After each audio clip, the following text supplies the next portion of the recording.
lindo verlos nuevamente. Qué lindo también, le contaba a Nahue, que Pato está bien. Yo le veo cansada a sus hijas, pero no a él, no sé por qué. La veo. Bueno, hermanos, les invito a abrir sus Biblias, por favor, en Apocalipsis, capítulo 4.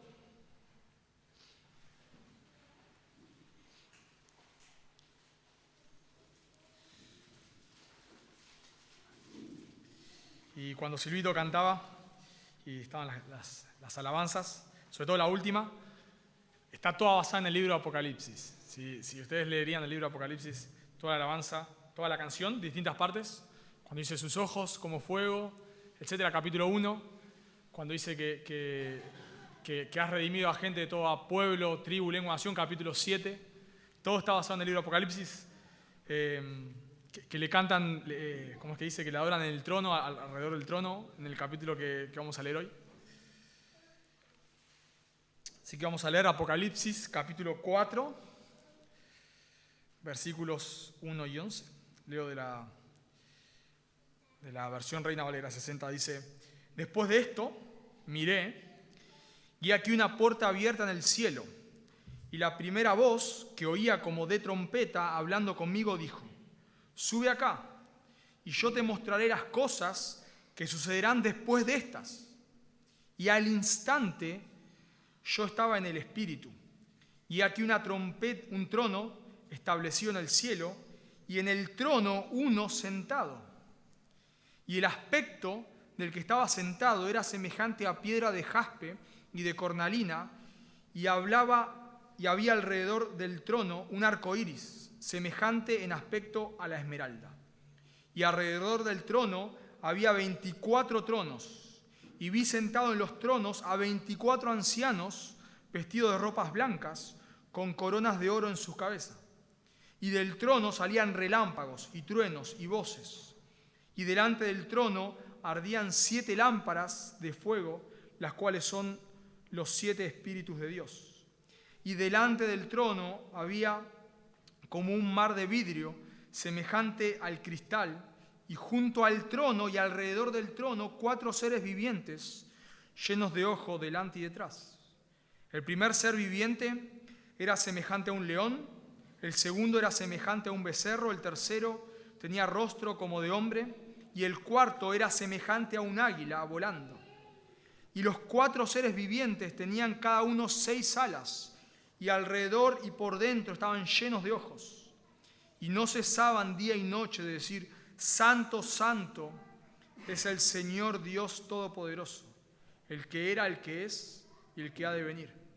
Y siempre que aquellos seres vivientes dan gloria y honor y acción de gracia al que está sentado en el trono, al que vive por los siglos de los siglos, los 24 ancianos se postran delante del que está sentado en el trono y adoran al que vive por los siglos de los siglos, y echan sus coronas delante del trono, diciendo: Señor, digno eres de recibir la gloria y la honra y el poder, porque tú creaste todas las cosas, y por tu voluntad existen y fueron creadas. Oramos.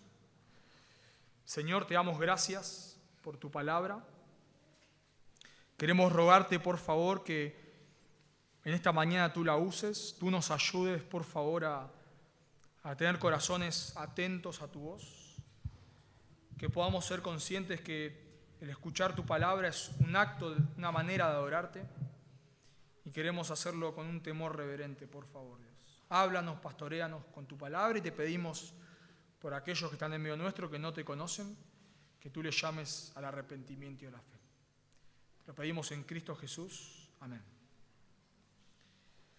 Si uno se pone a pensar en nuestras vidas, siempre suceden eventos que nos dejan perplejos, ¿no? O sea, nosotros tenemos planificado a veces nuestro día, nuestra semana, nuestro año, lo que sea nuestra actividad, y siempre suceden cosas que a veces nos desenfocan, ¿no? A veces se trata de eventos grandes, personas que se enteran que tienen una enfermedad terminal, y les queda poco tiempo de vida y van a morir, y no se lo esperaban. Personas a las cuales se les informa que tal día están despedidos de sus trabajos y no se lo esperaban, llegan a sus trabajos y el jefe los llama y le da esa noticia que a partir de tal fecha ya no son, o tal vez de ese día, ya no son más empleados de esa empresa. Tal vez un hijo, adolescente o adulto, que te dice que no quiere saber nada más con el Señor y quiere ahora vivir para él mismo, se va a vivir una vida totalmente en contra de la voluntad de Dios. Pasan cosas que nos dejan perplejos. Cuando uno lee, una de las cosas que me llama mucho la atención, cuando uno lee la historia de la Iglesia, sobre todo en Europa, en el tiempo de la Reforma, uno se da cuenta que se levanta un rey, un gobernante, que era de la rama reformada y aprueba los cultos reformados, etc. Y después se levanta uno que era católico y empieza a matar a todos los reformados. Pero de un segundo al otro, así, de un segundo está este rey, un segundo no está más. Y yo imagino, no sé, nosotros reunidos hoy acá, y mañana se levanta un rey, como ese tiempo, y empieza a matar literalmente, a matar creyentes. Y si estuviésemos viviendo en esa época, diríamos, ¿qué está pasando? Hoy nos reunimos lo más bien y mañana todo sale de control. Y también nos sucede algo similar cuando vemos el noticiero. Yo trato a veces de no mirar mucho el noticiero, porque cuando termino de ver el noticiero lo que me pasa es justamente eso. Veo un mundo en caos, un mundo totalmente fuera de control, ¿no? Terminas de ver el noticiero, malas, casi siempre son malas noticias. A veces te tiran una buena, pero casi siempre son malas. Y vos apagás el noticiero y decís, este mundo está totalmente fuera de control. No sé, que abuso sexual, robo, gobernantes impíos, y vos terminás diciendo, ¿a dónde va este mundo? ¿A dónde? Y eso es lo que por momentos nos pasa en el libro de Apocalipsis. El libro de Apocalipsis nos relata lo que va a suceder al final de los días. Casi todo el libro, si bien no todo, pero casi todo el libro está basado en el futuro, en lo que va a pasar. Y Apocalipsis nos narra el juicio de Dios sobre la tierra. A diferencia de momentos como hoy, donde hay tsunamis, hay catástrofes, hoy pasa un tsunami y no se hablan de las placas, ¿cómo se llama?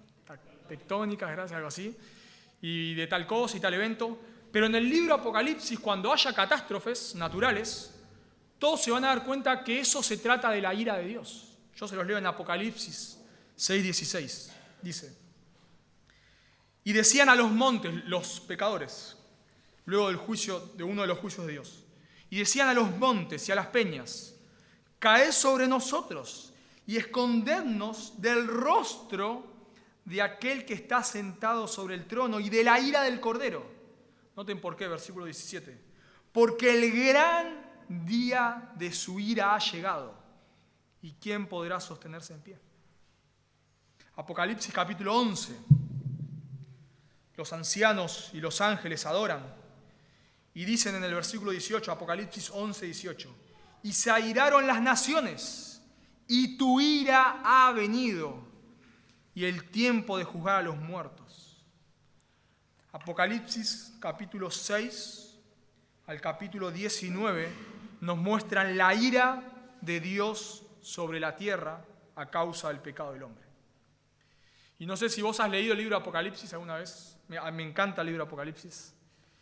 Pero cuando vos lees el libro de Apocalipsis hay tanta muerte, tantas muertes, tanto juicio, tantas catástrofes, demonios, que parece por un momento fuera de control.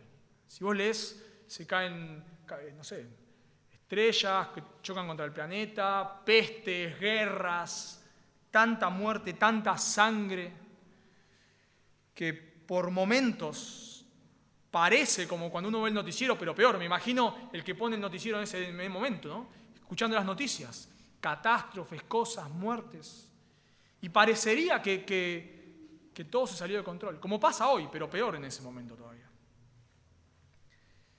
Pero pasajes como este nos recuerdan que no está todo fuera de control. Pasajes como esto, Apocalipsis capítulo 4, nos recuerdan que hay un soberano gobernando. Por eso lo que vamos a ver en este texto es que debes confiar y adorar a Dios en medio de la adversidad. Vos y yo debemos confiar y adorar a Dios en medio de la adversidad. Y este texto nos da tres motivos. Tres motivos por los cuales nosotros los creyentes debemos confiar y adorar a Dios en medio de la adversidad. Y el primer motivo por el cual debemos confiar y adorar a Dios en medio de la adversidad es porque Él reina sobre todas las cosas. Nosotros debemos confiar y adorar a Dios porque Él reina sobre todas las cosas. Noten conmigo en el versículo 1, por favor. Dice: después de esto, miré, y he aquí una puerta abierta en el cielo, y la primera voz que oí como de trompeta, que hablaba conmigo, dijo: sube acá, y yo te mostraré las cosas que sucederán después de estas. Bueno, voy a hacer una aclaración acá. El libro de Apocalipsis es sumamente discutido. Y se dan distintas, cada punto casi es discutido. Y se dan distintas interpretaciones, distintas formas en las cuales nos acercamos al libro de Apocalipsis. Yo no voy a entrar en cada discusión, en cada detalle de la discusión, porque imagínense, estamos acá hasta las 6 de la tarde. Pero creo, voy a directamente decir la postura que tengo. Creo que el bosquejo del libro de Apocalipsis, todo el bosquejo, se da en capítulo 1, versículo 19. Noten conmigo. Capítulo 1, versículo 19. El apóstol Juan, ese que escribe Apocalipsis, él está en Patmos, el Señor se le aparece, tiene toda esta imagen que cantamos, como ojos como fuego, su voz como sonido de muchas aguas, etc. Y le dice Jesús, que se le aparece a Juan, ahí en el libro de Apocalipsis, cuando está encarcelado en Patmos, y le dice en capítulo 1, versículo 19, escribe las cosas que has visto, y las que son, y las que han de ser después de estas. Ese es el bosquejo de Apocalipsis. Las cosas que has visto, las que son, y las que han de ser después de estas. Bueno, las cosas que has visto, capítulo 1, la imagen que él tiene del Señor. Las cosas que son las cartas a las iglesias, capítulo 2 y 3. Y las cosas que han de ser después de esta, futuro, comienza en capítulo 4. ¿Y cómo lo sabemos? Bueno, porque noten la frase del capítulo 4. La voz que habla con él es la del capítulo 1, es Jesús. Y Jesús le dijo en capítulo 1, versículo 19, escribe las cosas que son, que has visto y las que han de ser después de esta. Y cuando llega al capítulo 4 le dice: yo te mostraré las cosas que sucederán después de estas. Entonces nos damos cuenta, acá empieza el futuro. ¿Cómo lo sabemos? No lo suponemos porque sí, sino porque es paralelo a lo que le dijo en capítulo 1, versículo 19. Estas son las cosas que van a suceder después de estas. Y todas esas cosas, creemos de vuelta que el libro de Apocalipsis lo interpretamos de una manera futurista, se llama, que todavía no ha sucedido, va a suceder en el futuro. Y los juicios de Dios comienzan en capítulo 6. O sea, las cosas que han de suceder después de esta, comienzan en capítulo 6, lo notamos, cuando empieza el juicio de Dios. 7 sellos, 7 copas, 7 trompetas. Pero el capítulo 4 y capítulo 5 nos sirve en el libro de Apocalipsis, es como un preludio. O sea, antes de Juan empezar a narrar lo que va a suceder después de esto, en la tierra, Juan nos muestra lo que pasa en el cielo. ¿Y por qué es importante esto? De vuelta, porque en la tierra va a ser todo caos, muerte, guerra, todo caos. Pero antes de que eso empiece, Juan nos quiere recordar que hay uno sentado en el trono reinando. Que todo esto que está sucediendo, que a nuestra vista parece que se fue de control, no se fue de control. Entonces, capítulo 4 y capítulo 5 sirven como un preludio. Juan nos va a contar lo que pasa en la tierra, y en otros momentos también lo va a hacer en el libro de Apocalipsis. Pero antes de eso nos cuenta lo que pasa en el cielo. ¿Y qué pasa en el cielo? Bueno, nos dice, en el cielo hay uno sentado en el trono. Noten versículo 2. Y al instante yo estaba en el Espíritu, y he aquí un trono establecido en el cielo, y en el trono uno sentado. La palabra trono aparece 62 veces en el Nuevo Testamento. La palabra trono, 62 veces. De las 62 veces, 47 aparecen en el libro de Apocalipsis. O sea, de 62, 47 aparecen en el libro de Apocalipsis.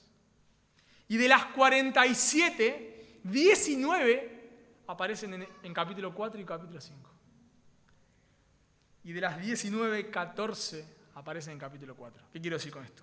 O sea, en 11 versículos se nombra la palabra trono 14 veces. Bueno, claramente está haciendo un énfasis, ¿no, Juan? Claramente. Trono, 14 veces en 11 versículos. Si Juan estuviese hablando con nosotros, le diríamos, Juan, ya entendí, ya me lo dijiste. Bueno, porque Juan, o Dios mejor dicho, quiere dejar algo plasmado. Dios está reinando. Dice Bale, un comentarista sobre Apocalipsis, independientemente de cuán desenfrenadamente parezca correr el mal, lo que va a pasar en Apocalipsis, y hacer sufrir al pueblo de Dios mucha muerte en Apocalipsis de creyentes, ellos, los creyentes, pueden saber que su mano supervisa todo para su bien y su gloria. Leemos en Apocalipsis capítulo 7 que hay una gran multitud y cuando el ángel le pregunta a Juan, ¿quiénes son estos? Son los que han salido de la gran tribulación, los que los han matado.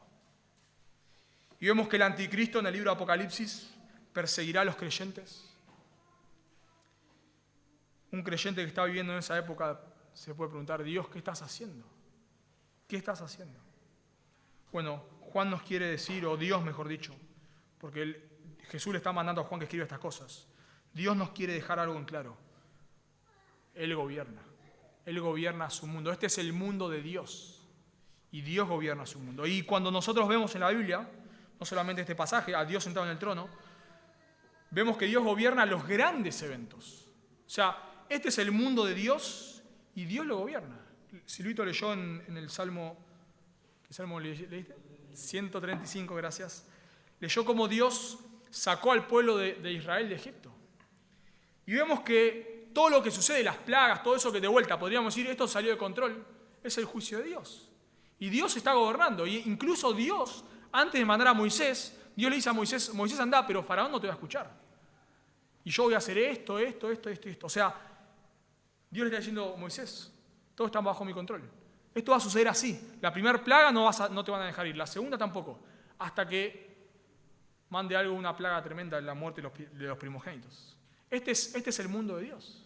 Y Dios lo gobierna. Y cuando nosotros vemos tal vez un paralelo a Faraón, tal vez el emperador uno de los más importantes que hubo sobre la tierra, Nabucodonosor, ¿recuerdan? Nos dice Daniel capítulo 4 que él va por su palacio y mira Babilonia, una Babilonia increíble, y él se enaltece. Dice, mirá lo que he hecho, mirá lo que yo soy. Bueno, y Dios lo vuelve loco. Y cuando Dios lo vuelve loco, y después de unos años, Nabucodonosor vuelve en sí, ¿qué dice Nabucodonosor? No, yo no soy el soberano. Reconozco que hay un soberano que reina. Y Daniel capítulo 7 nos muestra que este es el mundo de Dios y Dios gobierna su mundo. Y tal es así que Dios le dice, bueno, va a venir este rey, los babilónicos, luego van a caer frente a los medo-persas, luego va a venir Grecia. Este rey, Alejandro Magno, en 10 años va a gobernar todo y va a morir. Y luego de eso se va a levantar otro rey y así, porque este es el mundo de Dios y Dios lo gobierna. Pero, bueno, y un pasaje más muy lindo es en el juicio del Señor, en Juan, creo que es Juan 19, cuando Pilato está interrogando a Jesús y Jesús no le dice nada. Y Pilato le dice, ¿a mí no me hablas? Yo tengo poder para liberarte o tengo poder para que te mueras. ¿Y recuerdan qué le dice el Señor? Ninguna autoridad tendrías si no te fue dado de arriba.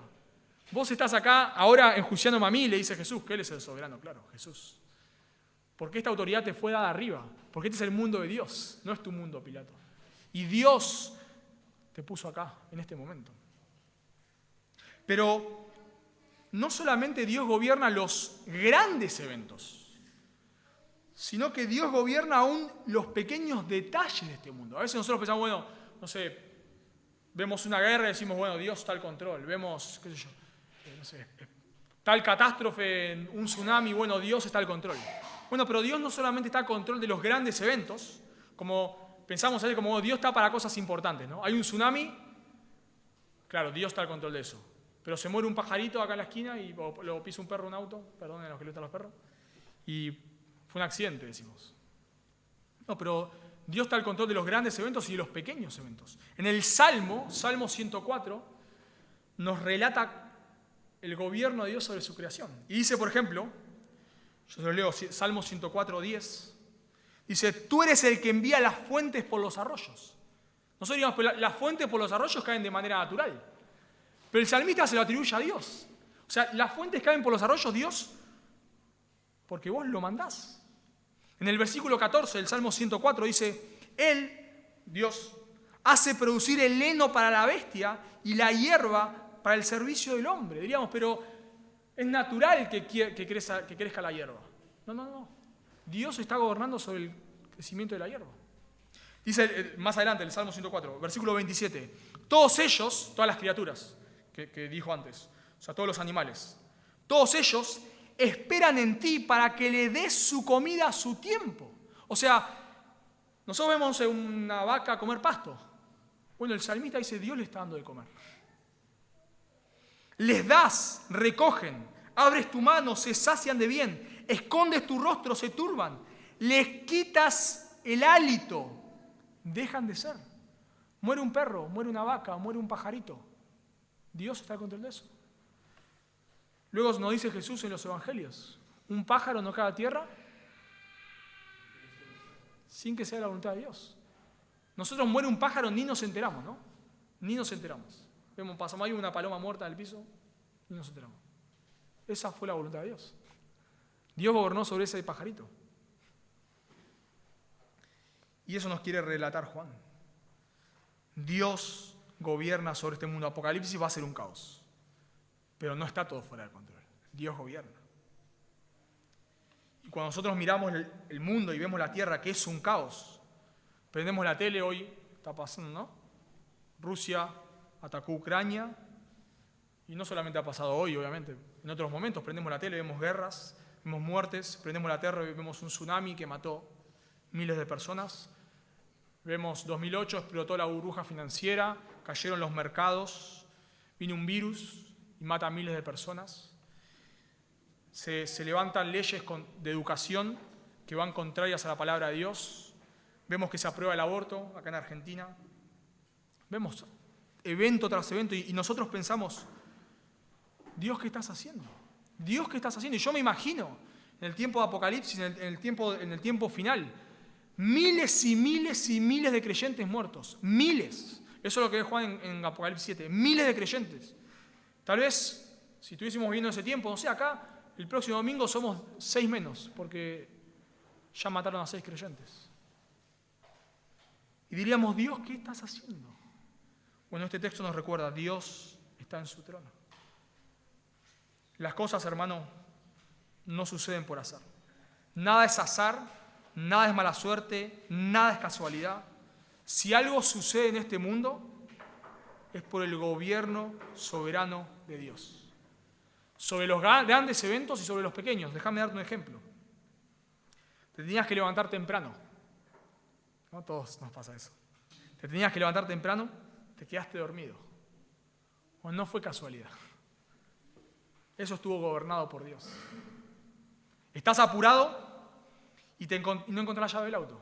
Y encima se te rompe la cerradura y se te inunda el baño. ¿Y nosotros qué decimos? Qué mala suerte, qué mala suerte. Bueno, déjame decirte, eso es el gobierno soberano de Dios. Las cosas no suceden por azar. Si algo sucedería por azar, Dios no sería soberano. Si algo sucedería por azar, que se te pierda la llave del auto, fue azar, entonces Dios no controla nada. Porque que se te pierda esa llave del auto puede llevar a un montón de cosas. Que Dios se le escapó a Dios de las manos. No, nada sucede por mala suerte. El azar no existe. La casualidad, nosotros usamos esa expresión. Qué mala suerte. Yo también la uso. Qué mala suerte. Qué casualidad. El domingo pasado me encontré, qué casualidad. Bueno, nada es casualidad, hermano. Según este texto, según la Biblia, según lo que leímos en el Salmo, bueno, les cité en el Salmo 104, nada es casualidad. Dios está gobernando sobre cada evento de tu vida. Cada evento, un pájaro no cae a tierra sin que sea la voluntad de Dios. Vos no perdiste la llave del auto sin que sea la voluntad de Dios. El baño no se te inundó sin que sea la voluntad de Dios. Vos no perdiste el trabajo sin que sea la voluntad de Dios. Vos no tuviste esa noticia de enfermedad sin que sea la voluntad de Dios. Vos no tenés ese jefe sin que sea la voluntad de Dios. Todo, hermano, cada átomo del universo está gobernado por Dios. Y eso nos cuenta Apocalipsis. Todo está gobernado por Dios. Y por supuesto, claro, esto no es fatalismo. A veces alguien toma la soberanía de Dios para decir, bueno, Dios es soberano, es el gobierno de Dios. No. La soberanía de Dios no excluye la responsabilidad del hombre. No lo vamos a ver ahora. Y la soberanía de Dios no implica que Dios sea autor de pecado. Eso nos dice Santiago. Adán y Eva cayeron y son responsables de su pecado. Pero allá Adán y Eva cayeron porque estaba dentro del plan de Dios. Si no, no hubiesen caído. Todo, hermanos, todo lo que sucede está gobernado por Dios. Así que cuando tengas catástrofes, puede ser una manera en tu vida, cuando justo ese día que tenías que hacer algo te pasó tal cosa, cuando justo esperabas llegar a tu casa y tener un día tranquilo y tu casa es un caos, es por el gobierno soberano de Dios. Yo no puedo decirte, y tal vez vos tampoco podés discernir en ese momento, ¿por qué Dios permite eso? No lo sabemos. Eso no lo sabemos. En el libro de Apocalipsis sí lo sabemos, porque Dios nos lo revela. ¿Por qué se te inundó el baño? No lo sé. No sé por qué se te inundó el baño. No sé por qué Dios permitió eso. Pero recordá, Dios está al control. Dios así lo quiso. Si Dios no hubiese querido, no hubiese pasado. Si Dios no hubiese querido que ese pájaro muera, no moría. Porque nadie puede torcer el brazo de Dios. Y eso es lo que nos muestra Apocalipsis. Todo lo que sucede está dentro del plan de Dios. Nadie, absolutamente, y se va a tratar en Apocalipsis. Van a tratar las personas de frustrar el plan de Dios. El anticristo va a tratar de destruir a Dios. Las naciones al final se van a reunir contra el ungido. Nada pueden hacer, nada. Así que lo que primero vemos en este texto es que debes confiar y adorar a Dios en primer lugar porque Él reina, hermano. Porque de vuelta, nosotros disociamos a Dios en los pequeños detalles. En tu pérdida de trabajo, en tu enfermedad, no lo disocies. Dios está gobernando sobre ese evento porque hay uno sentado en el trono. En segundo lugar, los creyentes debemos confiar y adorar a Dios en medio de la adversidad porque Él juzga con justicia. Porque Él juzga con justicia. Versículo 3 al 5. Noten versículo 3. Dice, y el aspecto del que estaba sentado era semejante a piedra de jaspe y de cornalina. Y había alrededor del trono un arco iris semejante en aspecto a la esmeralda. Bueno, Juan, a propósito, también lo hace con Jesús. No dice Dios está en su trono. Dice a uno sentado en el trono. Por supuesto, ese a uno sentado en el trono es Dios. Lo mismo que dice, y una voz me dijo en el versículo 1. El que hablaba conmigo, bueno, ese que hablaba conmigo sabemos por capítulo 1 es Jesús. Pero él no lo nombra, lo hace a propósito de esa manera. Y dice que hay uno sentado en el trono. Y la visión, Juan está ahora teniendo una visión del trono de Dios, lo que es como si a nosotros, por dar un ejemplo hoy, ahora en este momento, se nos abrieran los ojos y pudiésemos ver lo que está pasando en el cielo. Eso es lo que le pasa a Juan. Él está en Patmos, está encarcelado. Pero Dios le abre los ojos y permite ver lo que no podemos ver con los ojos físicos. Un mundo espiritual. Y él está viendo lo que está pasando en el cielo. Ahora, Juan no es el único que tuvo una visión del trono de Dios. Leemos Ezequiel capítulo 1. Ezequiel tiene una visión del trono de Dios. Un pasaje muy conocido. Isaías, capítulo 6. Isaías tiene una visión del trono de Dios. Paréntesis.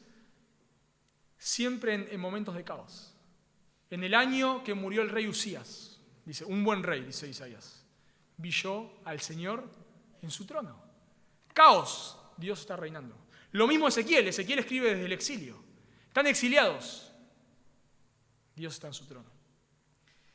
Y alguien más que tiene una visión del trono de Dios es Daniel. Daniel en capítulo 7. De vuelta, Daniel en Babilonia. Hay un soberano que es humano, digamos, un rey, que es Nabucodonosor. Pero Daniel recuerda, hay uno en el trono que gobierna. Ese es Dios. Y ahora Juan, igual que los otros escritores, no nos va a describir a Dios. Tal vez vos están pensando, ¿cómo es Dios? ¿Cómo es Dios? Bueno, hay dos grandes problemas. Uno, que tal vez te pasó lo mismo que me pasó a mí cuando leo el texto por primera vez, es no entiendo nada, ¿no? Porque claro, imagínate, Juan está tratando de describir con palabras humanas lo que está pasando en el cielo. ¿Cómo haces? Ángeles que ni podemos describir. ¿Cómo haces? Entonces, claro, me imagino, estás tratando de explicarle, no sé, me imagino ahora cómo explicarle a alguien que vivió en el siglo I cómo es un Ferrari, ¿no? Y tiene estéreo. ¿Y qué es un estéreo para alguien que vive en el siglo I? Y tiene 4 ruedas y un motor. Y claro, no sé, tratar de explicarle. Es como, no sé, como cuando alguien canta, pero adentro de una cajita, ¿no? Y bueno, pero no está la persona dentro de la cajita, es un estéreo, nosotros sabemos. Pero le estás explicando. Bueno, Juan está tratando de explicar lo que pasa en el cielo, indescriptible para nosotros. Pero además de eso, el propósito de Juan no es describirnos cómo es Dios. Cuando Daniel describe en capítulo 7, vi al anciano de días. Bueno, no es que Dios tiene canas. Nos está dando un aspecto de Dios. Y acá Juan, cuando describe a Dios, dice, noten cómo describe al que está sentado en el trono, en versículo 3. Dice, era semejante a piedra de jaspe. Bueno, no es que Dios se parece a una piedra, sino que Juan está tratando de describirnos el carácter de Dios. Y la piedra de jaspe, aunque por supuesto no podemos saberlo con claridad qué era una piedra de jaspe para Juan, tal vez no es lo mismo que para nosotros hoy en día, pero los estudiosos dicen que se refiere a un diamante de ese tiempo, un diamante muy luminoso, blanco, lo cual nos da, cuando describe a Dios como no es que Dios se parece a un diamante, sino está diciendo que Dios es puro, es santo, y Apocalipsis usa mucho lenguaje simbólico. Entonces nos está hablando de que Dios es santo, totalmente santo, pero también lo describe como cornalina. Y la cornalina no es blanca, no es resplandeciente, sino que es color rojo, lo cual destaca la justicia de Dios o el juicio de Dios. Así que Juan nos está diciendo, Dios es santo, pero es justo. Eso es lo que y está remarcando esos aspectos a propósito, por lo que va a decir Apocalipsis. Dios es santo y es justo. Pero Dios, además de ser justo, es misericordioso. Noten que nos dice en el versículo 3, dice, y había alrededor del trono un arco iris. ¿Qué es el arco iris? ¿Alguien recuerda? El pacto de Dios con Noé. La misericordia de Dios, el arco iris, no sé si recuerdan, luego de que viene el diluvio en Génesis, Dios le hace una promesa a Noé. Noé, a pesar de que la maldad no va a mejorar, a pesar de que el mundo va a ir corrompiendo de mal en peor, yo no voy a volver a destruir el mundo con agua de esta manera. No lo voy a volver a hacer. Y como señal de esto, le dice Dios a Noé, mirá, Noé, el arco iris. Cada vez que veas el arco iris vas a recordar. Ya el diluvio, o sea, imagínate, empieza a llover, ya hace una semana, está lloviendo, de vuelta el diluvio, ve el arco iris, no. Dios no va a destruir el mundo de esa manera otra vez. Pero el arco iris, en el caso de Génesis, se da después del juicio. Pero acá está antes del juicio. De vuelta, a pesar de que Dios va a juzgar este mundo y que todas las muertes, todo lo que pase, es el juicio de Dios. Nosotros a veces tratamos de defender a Dios. No, Dios no tiene nada que ver con esto. ¿No? Viene un tsunami y mata a miles de personas. Apocalipsis nos dice, ese fue Dios. Nosotros hoy no podemos saber por qué, no tenemos que andar adivinando, pero Apocalipsis, revelación, palabra revelada de Dios, nos dice, ese fue Dios. Ese fue Dios. Y Apocalipsis nos recuerda que en medio del juicio Dios es misericordioso. ¿Y por qué? ¿Por qué Juan o Dios, mejor dicho, nos deja esto acá plasmado? De vuelta, por lo que es Apocalipsis. Mateo 24, 21, hablando del tiempo de Apocalipsis, de la gran tribulación, nos dice, porque habrá entonces, Mateo 24, 21, porque habrá entonces gran tribulación, cual no la ha habido desde el principio del mundo, hasta ahora ni la habrá. Juan dice, mirá que hubo reyes impíos, hubo matanzas, pero en ese tiempo nada se comparará, nada. En Apocalipsis 9:6 nos dice, y en aquellos días los hombres buscarán la muerte, pero no la hallarán, y ansiarán morir, pero la muerte huirá de ellos. Imagínense la tribulación, lo que es que la gente se quiere suicidar. y no puede. Pero Juan nos recuerda, pero Dios es misericordioso. Dios es justo y va a juzgar este mundo, pero a su vez Dios es misericordioso, y eso no lo leo ahora por tiempo. Pero lo vemos en Apocalipsis 7, capítulo 7, versículo 9. Hay una gran multitud lo que cantamos, adorando a Dios, y el ángel le pregunta a uno de los ancianos, le pregunta a Juan, ¿quiénes son estos? Y Juan le dice, no sé, tú lo sabes. Y le dice, estos son los que han salido de la gran tribulación. O sea que vemos que en la gran tribulación miles y miles de personas se van a salvar. Lo cual nos hace pensar, o nos muestra, mejor dicho, que Dios es misericordioso. Dios va a juzgar, pero es misericordioso. Porque si una persona se salva, ¿por qué se salva? Por la misericordia de Dios. No es que va a haber personas más sensibles que otras y por eso los más sensibles se salvan y las más duras se pierden. No. Sabemos que una persona puede creer en el Evangelio, ¿por qué? Porque Dios le da vida, abre sus ojos para que pueda ver el Evangelio. Dios, según Efesios, le da fe. Dios le da arrepentimiento. Entonces, si una persona llega a creer, no es porque fue más inteligente, es porque Dios abrió sus ojos, porque Dios le dio arrepentimiento. Entonces, si en el libro de Apocalipsis vemos a miles de personas que murieron a causa de la persecución, pero que fueron salvas en el tiempo de la gran tribulación, ¿por qué fueron salvas? Por la misericordia de Dios. Y eso vemos que la Biblia nos enseña. Dios es justo, pero Dios es misericordioso. Dios envía a su Hijo, a Jesús, a morir por nuestros pecados, como hemos cantado. Y todo aquel que se arrepiente de sus pecados y cree en Jesús, la Biblia dice que tiene vida eterna. Dios es misericordioso y Él, como nosotros no nos podemos salvar por nuestras obras, no podemos hacer buenas cosas para ir al cielo. Dios envía a su Hijo a morir por nuestros pecados. La misericordia de Dios. Y todo aquel que se arrepiente y crea en Él, Dios le dice tiene vida eterna. Pero el que rehúsa creer, no verá la vida, sino que la ira de Dios permanece sobre él. Dios es misericordioso, pero es justo. Dios envía a su Hijo para que todo aquel que cree en Él no se pierda, mas tenga vida eterna. Pero si vos lo rechazaste, espera el juicio de Dios. Porque Dios es justo. Y Apocalipsis nos recuerda, Dios es misericordioso, pero Dios es justo. Y Dios va a juzgar a este mundo. Y eso nos dice el versículo 4. Noten. Y alrededor del trono había 24 tronos, y vi sentado en los tronos a 24 ancianos, vestidos de ropas blancas, con coronas de oro en sus cabezas. Sentados es un participio presente, igual que en el versículo 2, que puede significar dos cosas.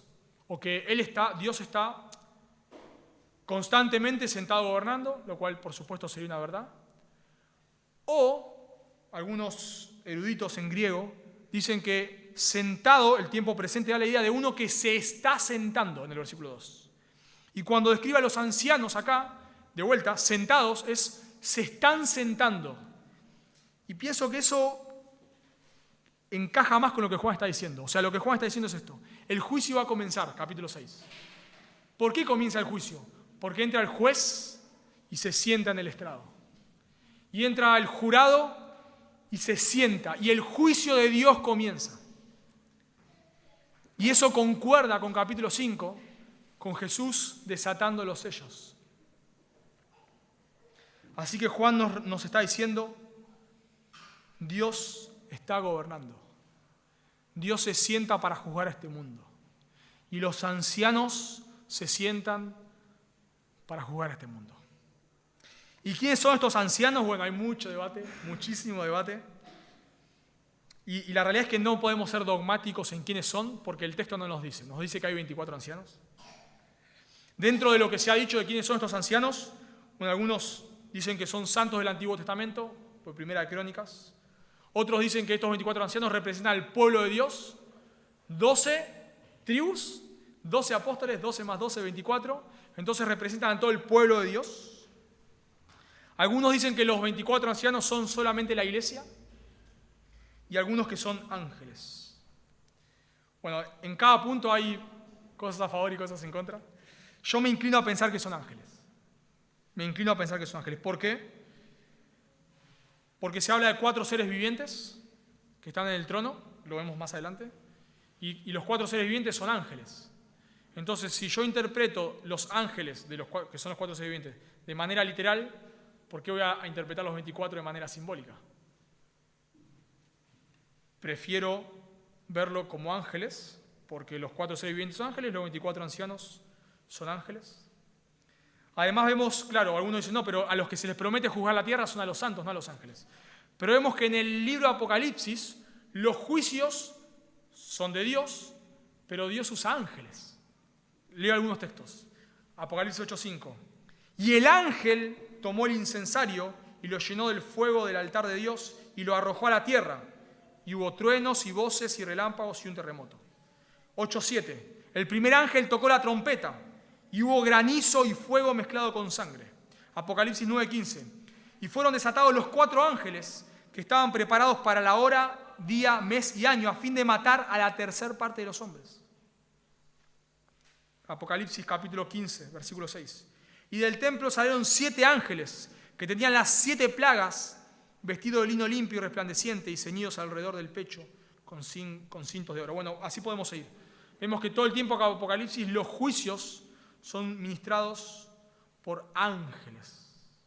Y de vuelta, si pensamos a Dios en su trono a punto de juzgar, estos ángeles son los que suministran el juicio.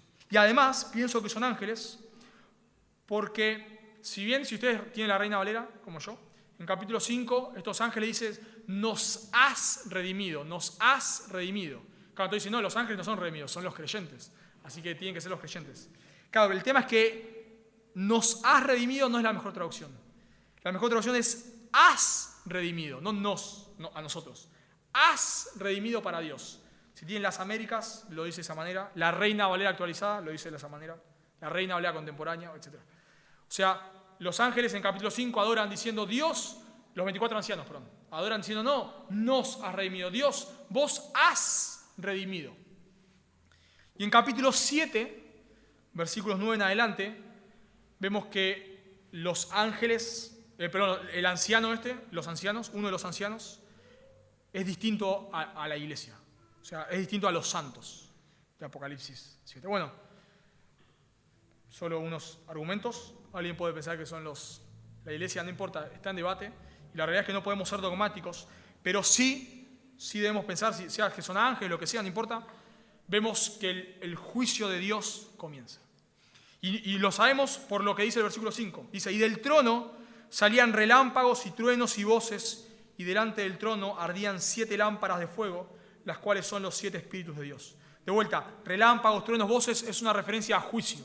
O sea, el rey del universo se sienta para juzgar este mundo, entran los ancianos, que es el jurado, y se sienta para juzgar, y inmediatamente del trono sale el juicio de Dios. Y también se habla de 7 lámparas de fuego. Esas 7 lámparas de fuego nos dice el texto mismo, que son los 7 espíritus de Dios. Es una referencia al Espíritu Santo. No es que haya 7 Espíritus Santos, sino que de vuelta al libro de Apocalipsis tiene muchos símbolos y los números son símbolos en algunos casos. Por ejemplo, el número 7 se repite mucho. 7 iglesias, 7 tronos, 7 copas, 7 sellos, 7 copas, sellos, trompetas, 7 candeleros, bien, no me acordaba ese, 7 candeleros. A Jesús se lo describe con 7 cuernos, con 7 ojos, bueno, basta, 7, hoy Juan le da el 7, es una broma. 7, 7, 7. El Apocalipsis está lleno de 7, 7, 7, 7, porque el 7 es una referencia, no es el único número, a plenitud. Lo que nos está hablando es de la plenitud del Espíritu Santo, y el Espíritu Santo como lámpara de fuego habla de juicio. O sea, Dios en su trono va a juzgar este mundo. El Cordero, Jesús, en versículo del capítulo 5, 4 y 5 está una visión. Está desatando los sellos, que son el juicio de Dios, y el Espíritu Santo como una antorcha encendida. Juicio. Juicio. Vemos a la Trinidad en juicio sobre este mundo. Y esto nos muestra, hermanos, que Dios un día hará justicia. Todos nosotros sufrimos injusticia, ¿no? Imagínense por un momento de vuelta. Apocalipsis está escrito a un pueblo que está siendo perseguido en ese momento, pero también lo van a leer, lo leemos nosotros y lo van a leer personas que estén viviendo en ese tiempo, el tiempo de la gran tribulación. yo me imagino cuando pensemos por un momento, que hoy acá 5 hermanos o 5 hermanas acá son asesinadas por el presidente por causa de su fe. ¿Te imaginas lo que eso? Hermanos queridos, nosotros nos amamos. ¿Te imaginas? Mañana es el funeral de tal hermano porque lo mataron por causa del Evangelio. Eso te da bronca, ¿no? Te da enojo, te da ira. Prendés el noticiero y ves estafas, ves personas que abiertamente matan, no sé, narcotraficantes, drogas, ves injusticia y te da bronca. El año pasado me acuerdo que pasaron un video, muy conocido fue, de personas del LGTB, creo que eran, que hacían una canción diciendo que iban a adoctrinar a nuestros hijos. Y vos ves eso y te una bronca, despierta bronca, despierta ira en un sentido. Y la Biblia nos dice que vamos a ser burlados, que por causa de nuestra fe vamos a ser perseguidos, y todo eso te da bronca. Y a mí también me pasa a veces, entro a la estación de servicio, una vez me pasó estábamos con Dardo, yo la acompañé a un viaje, estábamos con Pani también, y paramos en una estación de servicio y nos sentamos a tomar un café, y nos tuvimos que mover porque el video que estaban pasando a las 2 de la tarde de una música era pornografía explícita. Y te da una bronca eso. Hace poco estábamos comiendo con unos hermanos después de una reunión acá de Carapachay, y uno tuvo que decirle a la señora, ¿podés cambiar la televisión? Estaba la nena mirando la televisión, le dijo, ¿podés cambiar por favor la televisión? Porque era algo inmoral, totalmente. Y te da bronca, vos decís, ¿cómo puede ser? 2 de la tarde, no puedo ni mirar la tele, a veces, no sé, salís, ves la inmoralidad y decís, ¿cómo puede ser? Y eso nos da bronca. Y de vuelta, en un contexto de persecución, eso se intensifica. En Apocalipsis 6:9 nos dice, cuando abrió el 5.º sello, vi bajo el altar las almas de los que habían sido muertos por causa de la palabra de Dios y por el testimonio que tenían, mártires. Dice el versículo 10, y clamaban a gran voz, estos mártires, ¿hasta cuándo, Señor, santo y verdadero, no juzgas y vengas nuestra sangre en los que moran en la tierra? Dios, ¿cuándo vas a hacer justicia? Los santos en el cielo están diciendo Dios. Dios, ¿cuándo vas a hacer justicia? Bueno, Apocalipsis nos recuerdan, tranquilo, Dios está en su trono. ¿Y por qué debemos entender eso? Porque a vos te pasa y a mí me pasa. Generalmente cuando nosotros nos airamos aún contra las personas que deberíamos amar y predicar el Evangelio, es porque nos olvidamos que Dios es soberano. Y te va a pasar en el trabajo, tu jefe se entera que sos creyente y que tenías una reunión tal día y te pone trabajo ese día a propósito. Tu vecino que sabe que sos creyente te da. Y decís, ¿hasta cuándo, Dios? Y cuando nosotros nos olvidamos que Dios es justo y que Dios va a hacer justicia perfecta, pecamos. ¿Por qué la ira no siempre es pecaminosa? Claro que no. Pero ¿por qué nosotros pecamos con ira pecaminosa? Porque pensamos que somos los jueces. A veces nos preguntamos, ¿cómo podés amar a alguien que te hace mal? ¿Cómo podés amar a alguien que te hace mal? Recordando que Dios es juez. Dice Romanos 12:19. No os venguéis vosotros mismos, amados, ira pecaminosa, sino dejad lugar a la ira de Dios, porque escrito está, mía es la venganza, yo pagaré, dice el Señor. Y ahora da la conclusión, Pablo, en Romanos 12. Así que, conclusión, si tu enemigo tiene hambre, tu enemigo tuviera hambre, dale de comer. Si tuviera sed, dale de beber. Pues haciendo esto, ascuas de fuego amontonarás sobre su cabeza. No seas vencido de lo malo, sino vence con el bien el mal. ¿Cómo podés hacer para amar a tu enemigo? ¿Cómo haces? Recordando que Dios es justo, que Él es juez y vos no. ¿Cómo haces para amar a ese compañero de trabajo que te hace la vida imposible? A ese familiar. ¿Cómo haces? Recordando que Dios es justo.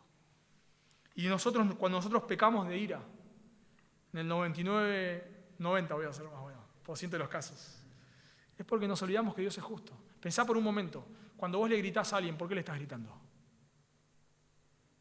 Porque estás queriendo que sufra tu ira.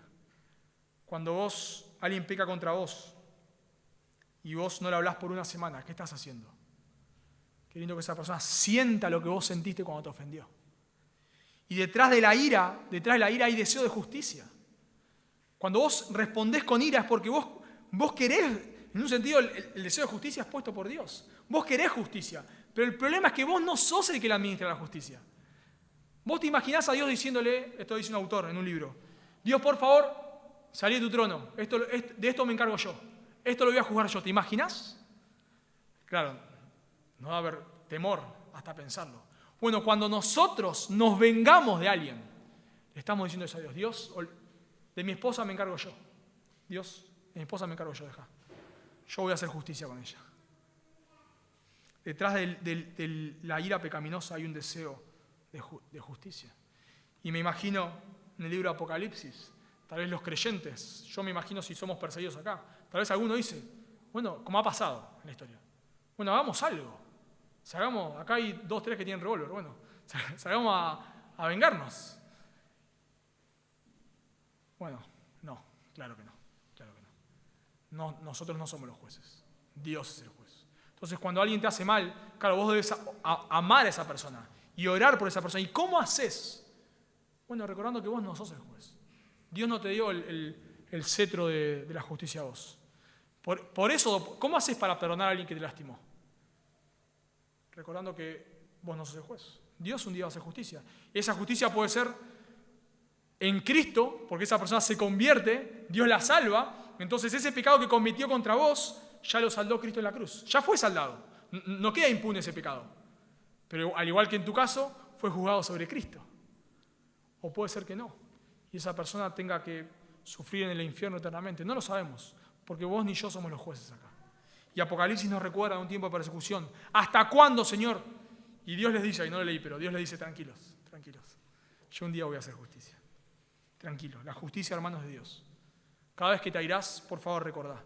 Cada vez que te airás, estás buscando justicia. Recordá, no te corresponde. Cada vez que te airás de manera pecaminosa contra alguien, le estás diciendo a Dios, Dios, correte tu trono, de esto me encargo yo. Pero Apocalipsis nos dice, no te confundas. Yo no me tengo que confundir. La justicia es de Dios. Así que vemos que debemos confiar y adorar a Dios en medio de la adversidad. En primer lugar, porque Él reina, Él está al control de todo. En segundo lugar, porque Él juzga con justicia. Y en tercero y último lugar, debes confiar y adorar a Dios en medio de la adversidad, porque Él es digno de toda adoración. Nota en versículo 6 conmigo. Y delante del trono había un mar de cristal semejante al cristal, cantamos eso también recién. Y junto al trono y alrededor del trono, 4 seres vivientes llenos de ojos, delante y detrás. Bueno, Juan describe un mar de cristal, de vuelta a bastante debate, pero pienso que es antes en el Antiguo Testamento, antes de los sacerdotes entrar a la presencia de Dios, debían lavarse, limpiarse. Puede ser una referencia a que antes de acercarnos a Dios debemos ser limpios de nuestros pecados. Nadie, en cierta manera, puede acercarse a la presencia de Dios en su pecado. Por eso necesitamos un Salvador, ¿no? Claro, nosotros ahora podemos acercarnos a Dios, claro que sí, por medio de Cristo, porque Él es el Cordero que quita el pecado del mundo. Él con sangre limpió nuestros pecados. Así que vemos a este mar de cristal y se describen 4 seres vivientes que están alrededor del trono. Y bueno, de vuelta ahí no podemos discernir con claridad quiénes son estos 4 seres vivientes. Algunos, yo eso sí que no lo creo, ni un poco, pero algunos han dicho, bueno, que tal ser viviente, no sé, el hombre se refiere al Evangelio de Lucas y que esto al Evangelio de Mateo. Bueno, yo pienso que es alegorizar el texto, no creo eso. Creo que son seres reales, ángeles, pero claro, el problema es que dije que había 2 imágenes más del trono del Dios, una es Isaías y otra es Ezequiel, y el problema es que estos seres vivientes no coinciden ni con Isaías ni con Ezequiel. Por ejemplo, en Ezequiel vemos que en Isaías vemos que tienen 6 alas, como acá, pero no se nos describe como con estas imágenes de estos rostros. Y en Ezequiel se nos describe con estos rostros, pero tienen 4 alas. Entonces, ¿qué hacemos? Bueno, yo creo que hay distintos rangos de ángeles, y el propósito de Juan es no describirnos este es un querubín, este es un serafín, no es el propósito del texto, sino que sí claramente Juan nos lo describe como ángeles de vuelta. Él está tratando de describir lo que sucede en el cielo, imagínense. Ángeles que nosotros nunca vimos ninguno. Imagínense lo difícil que debe ser, y él trata de describir. Pero lo que nos demuestra con estas descripciones es que estos ángeles son totalmente poderosos. Totalmente. Cuando habla de lleno de ojos, es que estos ángeles ven todo. Si ahora se aparecería un ángel de eso acá, salimos todos corriendo, gritando como niñitas. Claro, nos quedaríamos aterrados. Y estos seres que son majestuosos adoran a Dios. ¿Se dan cuenta? Santo, santo, santo, referencia a su santidad. Poderoso, todopoderoso, Señor, Kyrios, todopoderoso. Él es el Señor. Adoran a Dios por su eternidad. El punto es que estos ángeles, aunque son majestuosos, totalmente majestuosos, adoran a Dios. Frente a Dios estos ángeles no pueden hacer otra cosa. Isaías, cuando nos muestra la imagen de los serafines, se cubren el rostro, huelan, se tapan los pies, no son dignos de estar en la presencia de Dios. Y estos seres majestuosos se postran delante de Dios. Los ancianos, de vuelta, versículos 9 al 11, de vuelta, se postran delante de Dios. El punto es este, hermanos. En el cielo, no importa la majestuosidad de los ángeles, todos adoran a Dios. En el cielo nadie adora a ningún hombre, nadie adora a ningún ángel, todos adoran a Dios. ¿Y por qué debemos recordar eso? Porque en Apocalipsis hay otros que buscan adoración. Hay algunos que van a adorar a la bestia y van a morir. La bestia que busca adoración va a pasar la eternidad en el infierno. Juan, el mismo apóstol Juan, en Apocalipsis 9, luego de ver todo esto, quiere adorar al ángel. Y el ángel dice, no, ¿qué haces? No, por favor, no me adores a mí, adora a Dios. Este texto nos recuerda, hermanos, Dios es el único digno de toda adoración. Nosotros a veces acá, lamentablemente, adoramos a personas, ¿no? A veces vemos en las conferencias, se bajan predicadores muy famosos, y va la gente a pedir autógrafo, casi que le besa los pies. No, hermano, no. Podés acercarte, claro, por supuesto, al hermano, gracias por tu ministerio, una bendición. Dios te ha usado en mi vida tremenda, gracias a Dios por tu vida. Claro, no está mal eso. Pero a veces las personas adoran, nosotros también, a mí me ha pasado, o me pasa a veces. Adoramos personas, cuando en el cielo nadie adora a personas, nadie. Nadie adora ni al apóstol Pablo, ni al apóstol Juan, ni a nadie, ni a ningún héroe de la iglesia, ni a Spurgeon, ni a los ángeles majestuosos, nadie. En el cielo la adoración es solo para Dios.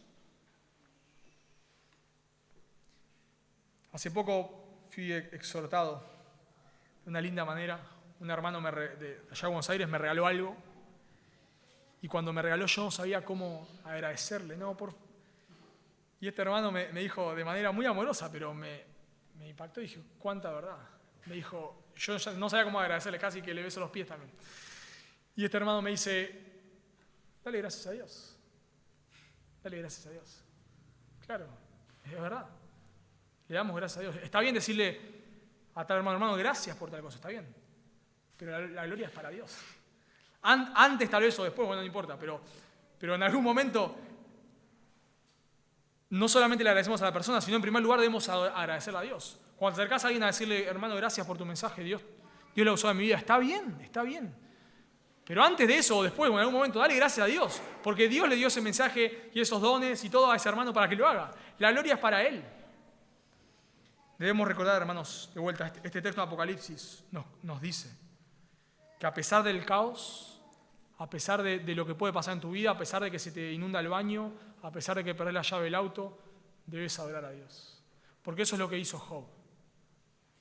Y le pasó a Job lo que yo creo que no nos ha pasado a ninguno acá. ¿Por qué Job se apostra y adora? Porque Dios es digno de toda adoración. Dios es digno de toda adoración, no importa lo que nos pase. Y esto nos recuerda, hermanos, la gloria es solo para Dios. Y debemos recordar eso como iglesia.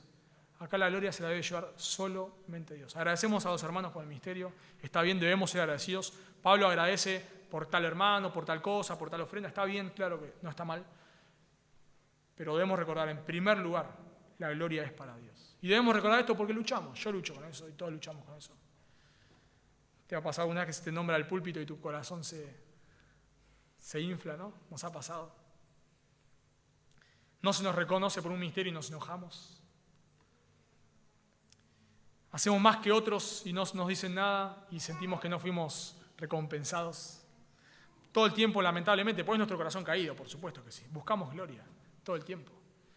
Pero el problema es que, y luchamos con eso, y vamos a luchar toda la vida con eso. Pero el problema es que si nosotros le damos rienda suelta a eso, esta iglesia se vuelve un caos. Porque eso, ¿dónde pasaba eso?